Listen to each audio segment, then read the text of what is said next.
Okay. Forgive me, it's very late. It's after 2 o'clock over here in the morning. I would like to talk about the Texas church shooting, if I may. Um, Here we have another case of clusterfuck. Everything goes wrong. We have an individual who was dishonorably discharged from the Air Force.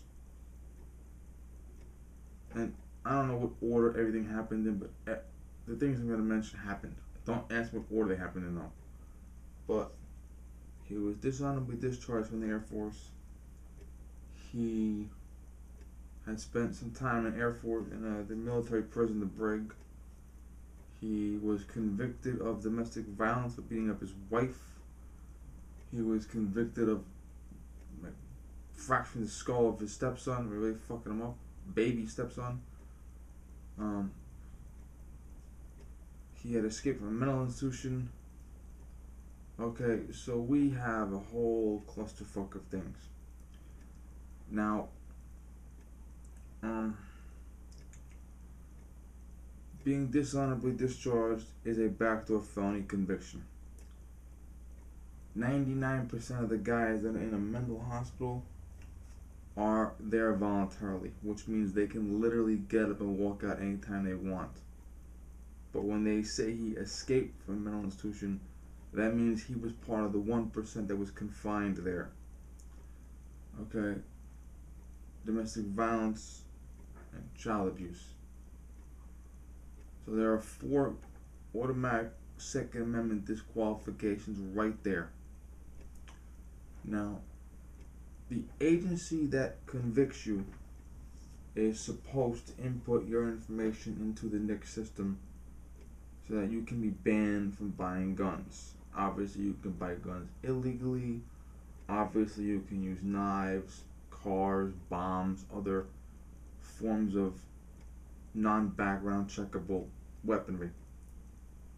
And improvised weapons, so to speak. Weapons of convenience, so to speak. But as far as legal gun ownership is concerned, you are automatically exempted for any one of those 4 things, and he had all 4. Now,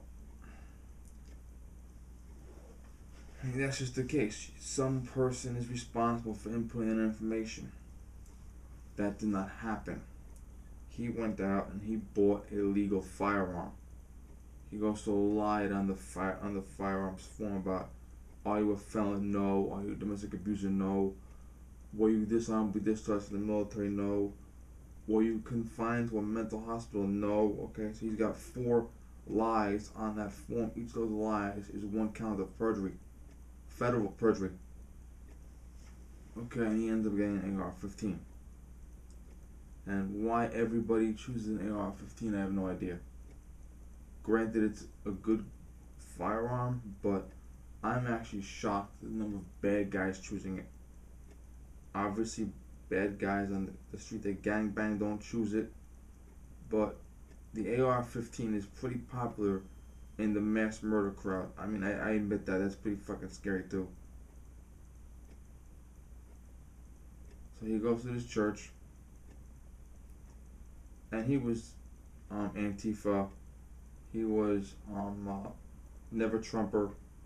He was atheist. He was a total fucking whack job liberal nutcase, and obviously the media ignores those things. It's the truth. Okay, you cannot find CNN, NBC, CBS, or any other news channel that talks about him being a member of Antifa or Never Trumper, or you cannot find me that shit. Or atheist, okay? And he goes there and he just lays waste to people. Okay? He has no conscience at all, period. He just fucking shoots. And the vice president was giving a speech today, and the vice president said during his yesterday rather, his Veterans Day speech, one of the women in the crowd was a registered nurse, and she immediately took action when he left. But she was overcome with just horror, and a retired gunnery sergeant with 5 bullets in him literally sat up and said, "Do your job, you were born for this." Or some shit. Okay, so, and that gave her the nerve to push on. Yeah, leave to a fucking retired gunny. And the psychopath goes outside, and when he goes outside, Stephen Willowbrook, let me double check. My pants are charging. Let's recharge.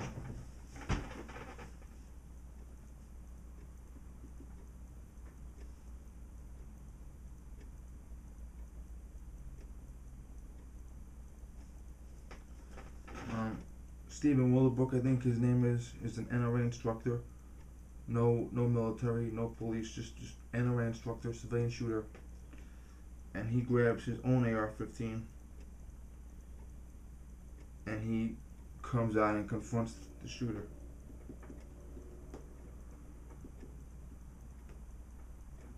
And he hits him. The guy was wearing body armor, and he hits him in between the plates. You know where the rib cage is at. Stephen Wolford. I'm sorry, Stephen Wolford. And moving target, shooting back at you, under pressure. You know, high intensity. This and this is a pretty good shot, especially when you're not a Navy SEAL. Okay. The guy then gets in his car and drives away. Mr. Willowford flags down another man named Johnny Kelly, who was cruising around his pickup truck. And he tells Johnny Kelly, you know, we gotta get this guy. And they go chasing after him at well over 90 miles an hour on the parkway, leaving in that traffic like fucking yahoos. They corner him. They order him to get out of the car, and then they realize that he's committed suicide. Now, a 5.56 bullet going in here, or going in here, the 5.56 bullet will tumble. So it's almost certain that he was mortally wounded anyway. And, you know, mortally wounded, probably bleeding to death on top of that. And surrounded, he just clipped himself. Now, if Mr. Willowford did not do this, what was his plan? Was his plan to go home and kill himself? Was his plan to go to the secret hideout and plan another mass attack? Was his plan to go down the block to a strip mall or some shit and just fucking kill more people? We'll never know, and thank God we'll never know. Now, we talk a lot about the tendency versus Garner, confronting suspects, shooting guys in the back, shooting guys as they're fleeing, chasing after people, stand your ground, castle doctrine, shit like that. In legal theory, stand your ground means you're fighting here, and when you repel the suspect, you're not supposed to give chase. In the eyes of the law, only a full-fledged police officer on duty in uniform is allowed to give chase to a suspect. However, when you consider a mass murderer, and I always say but except in extreme circumstances, I must have said a million times in a million different videos, I would not do this unless extreme circumstances. This will only be legal in extreme circumstances, okay? Well, this is my version of extreme circumstances come to life times 10. Okay? You have a mass murderer who has killed all these people, and he had like 3 generations in the church. There was one family in the church where 8 members spanning 3 generations were wiped out, including an 18-month-old baby, including a pregnant woman with the baby gloves too on top of that, okay? So this is just fucking chaos and anarchy and just death and man, it's just horror. So, in that type of extreme situation where you just have chaos and terror, okay, I cannot think of any district attorney that would prosecute you for vigilantism.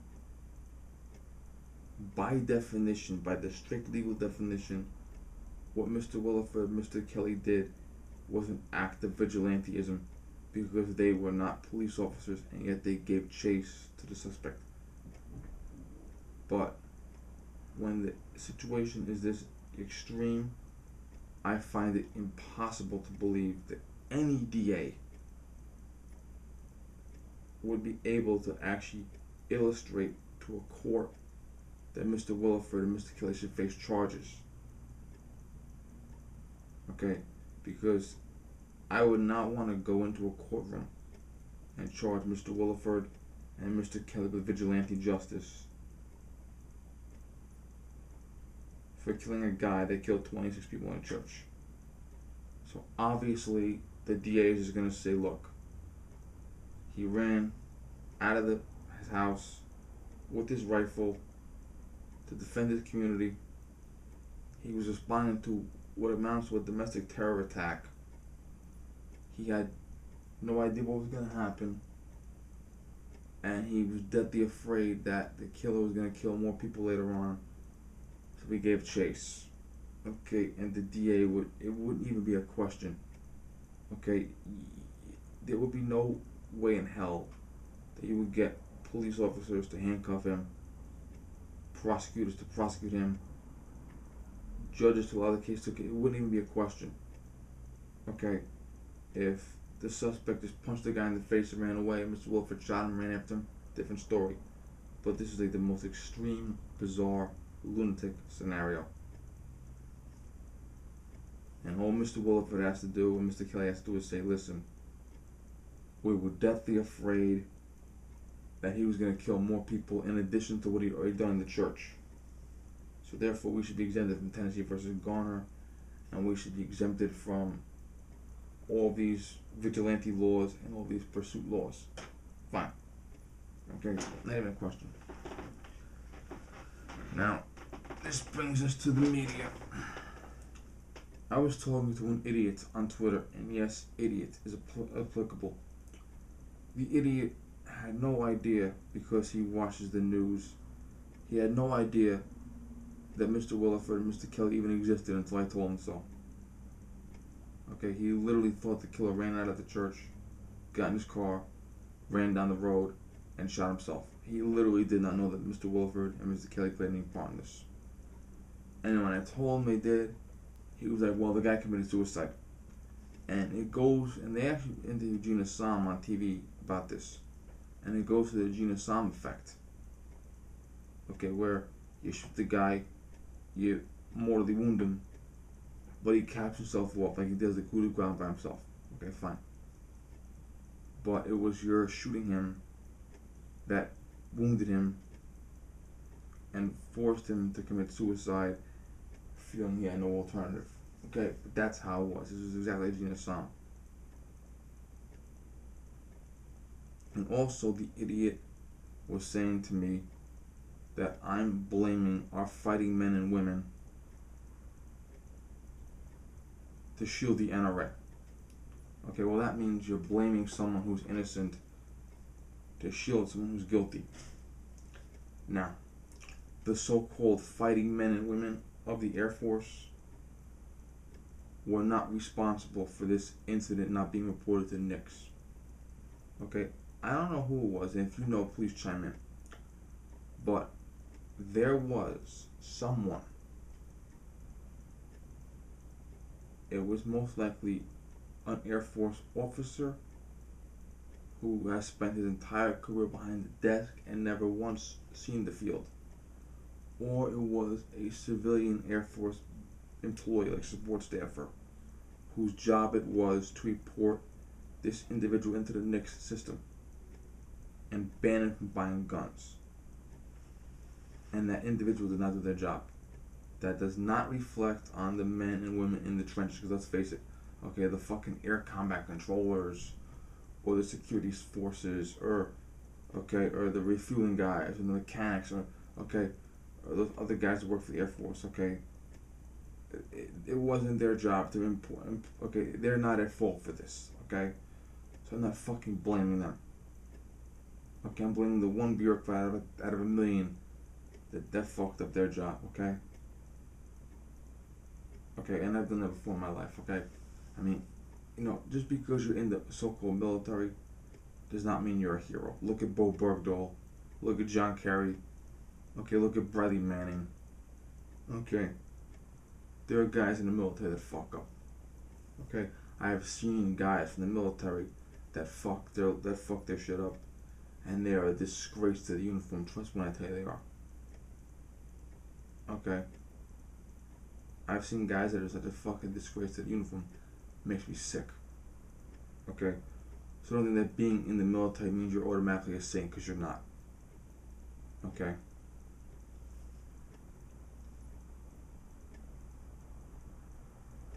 Alright. That's why the military has court martials. That's why the military has the military police, okay? Because they have to control their own shit in their ranks. Okay, look at this motherfucker. Okay, perfect example right here. Look at John Muhammad, okay? Alright? But he's like, you're shooting the NRA. Okay, well, the Air Force bureaucrat didn't do their job. Now, once again, this idiot is blaming the NRA. How is the NRA's fault? Okay? And look at all the, if I could begin to tell you how many verified Twitter accounts were saying, the NRA this, the NRA that, the NRA is criminal, the NRA is a terrorist group, NRA this, NRA that. And I had a friend of mine from high school on Facebook saying, show me the links. Okay, and I'm posting 3, 4, 5 links. I posted the first couple that I saw. The first couple I saw were definitely celebrities. The next after that were not. Keep in mind, most gun control celebrities have blocked me on Twitter and other social media sites. And they immediately blamed, the NRA. And I'm like, okay, well, why don't you, this guy's Antifa, he's, never Trumper. No one ever talks about that, okay? You want to attack the NRA, the people that support Antifa, the people that support Never Trumper, the people that vote Democrat, the people that support domestic abusers, like in the NFL, okay? The people that support illegal immigrants, the people that want refugees to come to this country and they haven't been vetted, okay? Those are the category of guys that are blaming the NRA. But they support the organizations. See, they blame the NRA, even though the NRA member stopped the incident. But yet the shooter is sympathetic to their causes. Okay, he's #resist. He's #with her. Okay, so this shooter has more in common with the celebrity hypocrites than anything. Okay, most of these crazy guys have so much in common with the celebrity hypocrites that are blaming the NRA. That's a fact of life. Okay, and what we have here is a perfect example of Harry Potter and the Chamber of Secrets. Yeah, we're gonna go there. I'll link the scene below. There's a scene where Dumbledore, him, is with Harry Potter in his office, and they've defeated the giant snake. Harry Potter has defeated the giant snake, and Harry Potter is reminding, Dumbledore is reminding Harry Potter that Harry has a lot in common with his enemy, Voldemort. Or Voldemort on TV. It's Voldemort in the movies, but J.K. Rowling says Voldemort. Okay? It is not our abilities that show who we truly are. It is our choices. Okay? Here you have two individuals, both of which chose the AR type rifle. There's a million AR type rifles in this world. There's a million 1911s in this world. But they chose the AR type rifle as their firearm of choice. Both individuals obviously knew how to use those firearms. One learned probably in the Air Force, and one learned from the NRA as an NRA certified instructor. Okay? Yet, their choice in life is what defines their character. One individual chose to use his skills against women, children, babies, just people in church just fucking praying. Okay? And one individual chose to use his weapon and his skills to stop the other one. Prime example here. There's also a meme going around on, you've probably seen on Twitter. It's 3 black men in court. One black man is the defendant, one black man is the attorney, and one black man is the court officer. 3 men, 1 skin color, 3 choices. Okay, that's who we are in life, okay? We are who we choose to be, okay? We make the choice, okay? We may choose the same type of firearm. We may have the same type of skills, but how we use the firearm and how we use the skills shows who we truly are.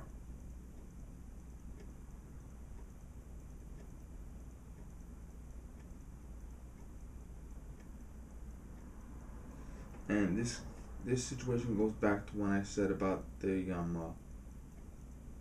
movie theater shootings and the concert attacks. Even a Navy SEAL, even Jerry Mitchell like himself, if you're in a room and a gunman comes in, see, his goal is to kill everybody. Your goal is to kill him.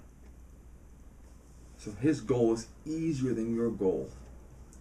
Okay, unless you're literally right next to the guy when he comes to the door, you're gonna find that it is impossible for you to draw your firearm and fire your bullet at him and have your bullet.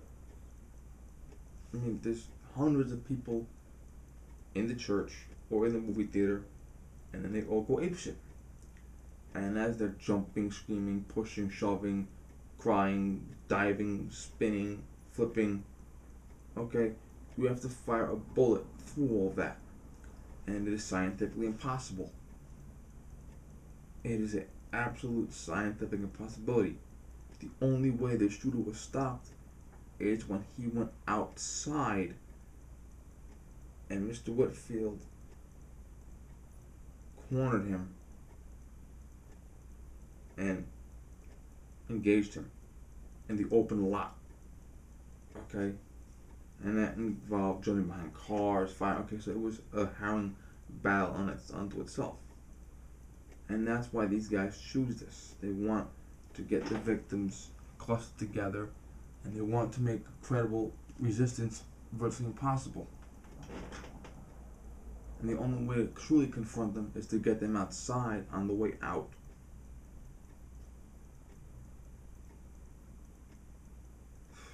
Scary world, my friends. Scary world. Okay, thank you.